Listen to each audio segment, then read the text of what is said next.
Bonjour à tous et bienvenue en ce 14 juillet sur la chaîne. J'ai retrouvé sur le site du Musée de l'Air et de l'Espace, qui a actuellement le SEM numéro 64, sur laquelle j'ai eu la grande chance de piloter, cette magnifique photo. Et grâce à des extraits de la chaîne Chasse embarquée, j'ai d'autres photos également. Donc le plus simple, c'est qu'on regarde un petit peu à quoi ça ressemble et qu'on en parle. Donc,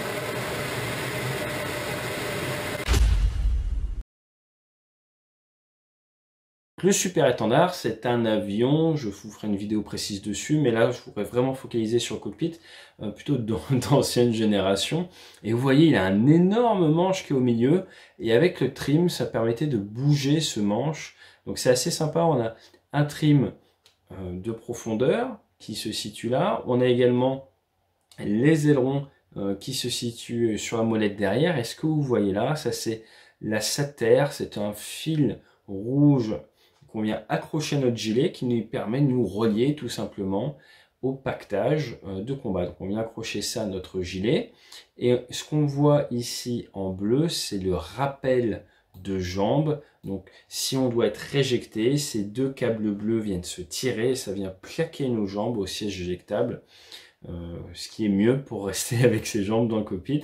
Et là, ce qu'on voit sur le côté, c'est la sangle pour venir se brêler. Donc on vient se brêler au niveau du bassin, on vient rajouter des sangles en hauteur. Donc c'est vraiment, ça nous permet vraiment de faire corps avec la machine. On va partir de la gauche. Ici, au niveau de la manette des gaz, que vous voyez en rouge, c'est une protection pour éviter les mouvements de la manette des gaz, là qui est plein réduit, on ne la voit pas. Ça évite que la manette des gaz ne se balade.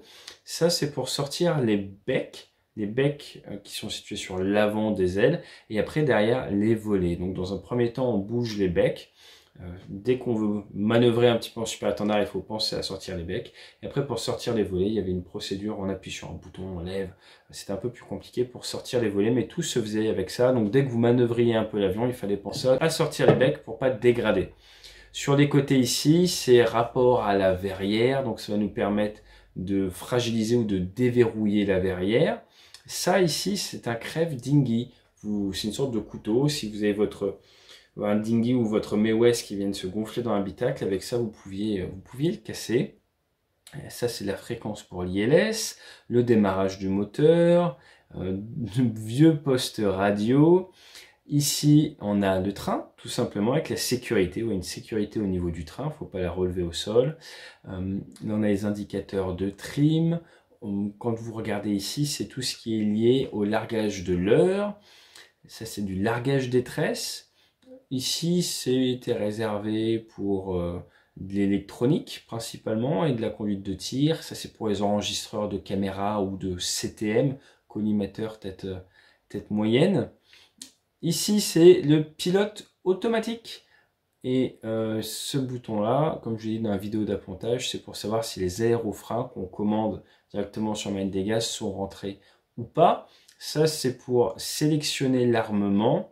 Et les éléments moteurs, c'est un monomoteur, le pétrole, l'instrument principal de navigation, le facteur de charge, horizon principal, horizon secours, vitesse, altitude, le vario, la radiosonde. De ce côté-là, c'est la centrale de navigation.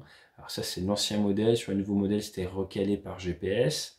Et là, on a le TACAN. Et derrière, un poste radio. Et là, des options de sélection au niveau du radar. Ça, c'est pour tout ce qui est climatisation, l'air en cabine. Et on a à peu près fait le tour. Donc là, on va rentrer un peu plus dans le détail et de la meilleure qualité. Donc vous voyez, ça c'est IDN, instrument de navigation, qu'on vient mettre à l'arrêt, qu'on vient mettre sur navigation avec la centrale ou sur le TACAN. Et le gros avantage de ça, c'est qu'on va pouvoir lui dire, je veux aller par exemple dans le 292 pour 25 nautiques du TACAN, et je viens mettre ça, 292 25 nautiques. Je viens sélectionner, vous voyez ici, que ça que je veux, et je vais mettre sur TACAN, et cette petite flèche va me dire où aller. Donc c'était super. Ça permettait de rejoindre des relèvements de distance assez facilement. Le bleu en haut, le noir en bas, ça c'est pour le vol aux instruments. C'est notre instrument principal de navigation. Un secours, il m'est déjà arrivé de devoir faire des GCA au secours. INIB, Emergency, ça c'est si vous devez vous éjecter en territoire ennemi, vous ne voulez pas dire à l'adversaire où vous êtes éjecté, vous venez sélectionner ce bouton. Là, l'alarme radiosonde, ça va vous permettre de mettre un petit cran et vous dire à quelle hauteur vous voulez que ça sonne, et vous allez voir votre hauteur radiosonde. La vitesse verticale, sur Rafale on n'a pas de vitesse verticale. Notre vitesse, donc à la fois en nœuds et également ici en nombre de Mach. Et là on va être sur Magic Rapid, canon rapide, c'est si on passe en mode combat dogfight. Vous pouviez présélectionner, passe tout de suite en Magic 2 ou alors en canon, c'est ici qu'on va sélectionner. Et là on va pouvoir sélectionner le type d'armement qu'on opère. Voilà pour la partie droite. La partie centrale, on a parlé de ça. Ici, on vient chercher le type d'armement qu'on va vouloir larguer en détresse. Nos paramètres moteurs, 80, oui, on est avec 86, ça c'est une sorte de zoom, 86%. Température tuyère, on est à 500 degrés. 920, c'est un débitmètre. Ça c'est le pétrole. Alors c'était vraiment pas simple de comprendre un petit peu la consommation de pétrole, mais on ne savait pas combien on avait d'essence restante, on savait combien on avait débité. Donc il y a des petits calculs à faire. Ici, ça va être du réglage au niveau de la guerre électronique qu'on retrouve ici de ce côté. Voilà, donc ça c'est le SAP, le système d'autoprotection. Alors ici c'est pour enregistrer soit la VTH, soit la VTM. Vous choisissez quelle source votre enregistreur cassette doit enregistrer. Il ne faut pas se tromper quand on fait par exemple des passes laser. Il faut enregistrer la CTM, c'est là où l'image du pod laser enregistre, et non pas la VTH. Et ici, je ne vais pas plus rentrer que ça dans les détails parce que la guerre électronique, c'est déjà étonnant que ces images elles ont été sorties sur chasse embarquée. Mais là, on a l'avion qui est au pilote automatique. On voit que le mode pilote automatique est enclenché. Là, on voit bien que c'est des relèvements et que ça vous donne des informations avec électromagnétique, IR, ça c'est semi-automatique. Donc voilà, quelques informations de guerre électronique. Vous voyez, c'est quand même assez basique. Là, on a un train secours, largage détresse et la gestion un petit peu de tout ce qui est guerre électronique. Là, on a un répétiteur. Vous voyez, on voit les becs, s'ils sont sortis ou pas, volets, compensateur cross. Donc ça nous permettait de savoir un petit peu où on en était en termes de pilotage et de configuration. Donc voilà, on va reprendre la vue générale.